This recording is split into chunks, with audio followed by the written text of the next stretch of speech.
నేను అడుగుతా ఉన్నా, ఇదే గత 5 సంవత్సరాల కాలంలో వైఎస్ఆర్సీపీ పరిపాలనలో ఉండగా అప్పుడు జగన్ ఏం చేశాడు?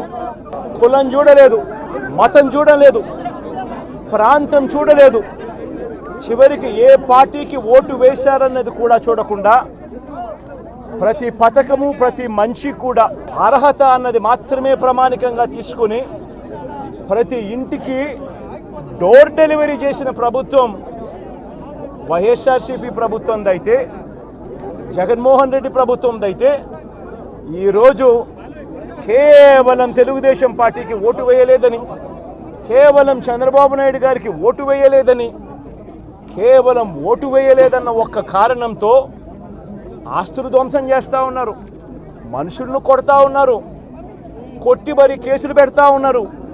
ఇంతటి అన్యాయంగా రాష్ట్రాన్ని రావణ కాష్టం చేస్తూ ఉన్నారు. రాజశేఖర రెడ్డి గారి విగ్రహాలను విరగొడతా ఉన్నారు, పగలగొడతా ఉన్నారు.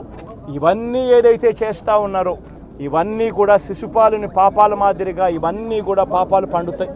ప్రజాస్వామ్యంలో ఏదైనా కూడా ప్రజలకు మంచి చేసి ప్రజల గుండెల్లో స్థానం సంపాదించుకుని ప్రజల దగ్గరికి వెళ్ళి ఫలాని మంచి చేశాం కాబట్టి మాకు ఓటు వేయండి అని అడిగే పరిస్థితులు ఉండాలి తప్పనిచ్చి ఈ మాదిరిగా దౌర్జన్యాలు చేసి, ఈ మాదిరిగా అన్యాయమైన కేసులు బిగించి, ఈ మాదిరిగా ఆస్తులు ధ్వంసం చేసి, ఈ మాదిరిగా ఫియర్ సైకోసిస్ క్రియేట్ చేస్తూ రాజకీయాలు చేస్తే మాత్రం అది ఏ రోజు కూడా నిలబడే రాజకీయం కాదు. తాత్కాలిక మేలేదైనా జరుగుతుందేమో తప్పనిచ్చి తర్వాత ఓటు వేసేటప్పుడు మాత్రం ప్రజలు ఇవన్నీ కూడా ఖచ్చితంగా గుర్తుపెట్టుకొని లెక్క జమ చేసి చంద్రబాబు నాయుడు గారికి గట్టిగా బుద్ధి చెప్పే పరిస్థితులు రోజులు కూడా తొందరలోనే ఉన్నాయని కూడా ఈ సందర్భంగా చంద్రబాబు నాయుడు గారిలో మార్పు రావాలని సందర్భంగా కూడా తెలియజేస్తా ఉన్నా. నిజంగా ఇదే విషయానికి వస్తే ప్రజలు ఎందుకు నీకు ఓటేశారు చంద్రబాబు నాయుడు గారు అని చెప్పి ఫస్ట్ చంద్రబాబు నాయుడు ఆలోచన చేయాలి.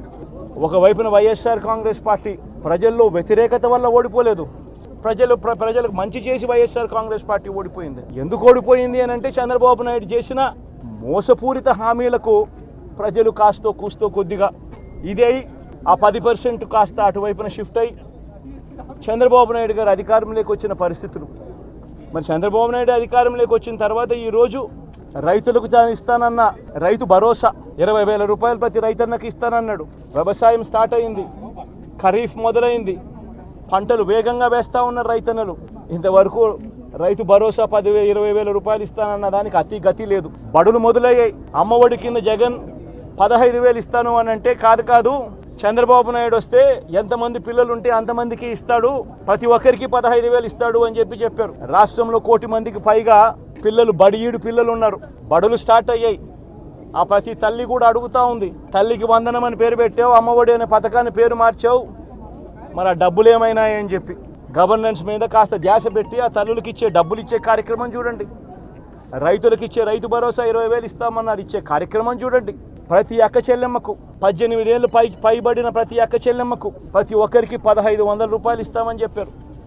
అంటే సంవత్సరానికి 18,000 రూపాయలు. రాష్ట్రంలో 4,12,00,000 మంది ఓటర్లు ఉండరని చెప్పి మొన్ననే లెక్కలు తేలాయి. అందులో దాదాపుగా 2,10,00,000 మంది మహిళా ఓటర్లే. అంటే అందరూ 18 సంవత్సరాలు నిండిన మహిళా ఓటర్లే. మరి 2,10,00,000 మంది ఈ మహిళా ఓటర్లందరూ కూడా 18 ఏళ్ళు నిండిన ఈ మహిళా ఓటర్లందరూ కూడా 1,500 రూపాయలు ప్రతి నెల ఇస్తానన్నావు, ఏమైంది ఈ 1,500 రూపాయలు ఇచ్చే కార్యక్రమాలు అని చెప్పి అడుగుతా ఉన్నారు. వాటి మీద ధ్యాస పెట్టే కార్యక్రమం చంద్రబాబు నాయుడు చేయాలి. ఇవేవి కూడా చేయకుండా కేవలం భయాందోళనలు క్రియేట్ చేయాలి, రాష్ట్రంలో రావణ కాష్టం సృష్టించాలి, దొంగ కేసులు పెట్టాలి, ఇరికించాలి, ఆస్తులను ధ్వంసం చేయాలి. వైఎస్ఆర్సీపీ అభిమానులైనా, వైఎస్ఆర్సీపీ కార్యకర్తలైనా, వైఎస్ఆర్సీపీకి ఓటు వేసిన వారైనా కూడా ఎవరిని కూడా ఉంచకూడదు అన్న దుర్మార్గపు ఆలోచనలతో అడుగులు ముందుకు వేయడం అతి హేయమైన రాజకీయం అని కూడా ఈ సందర్భంగా తెలియజేస్తా ఉన్నా.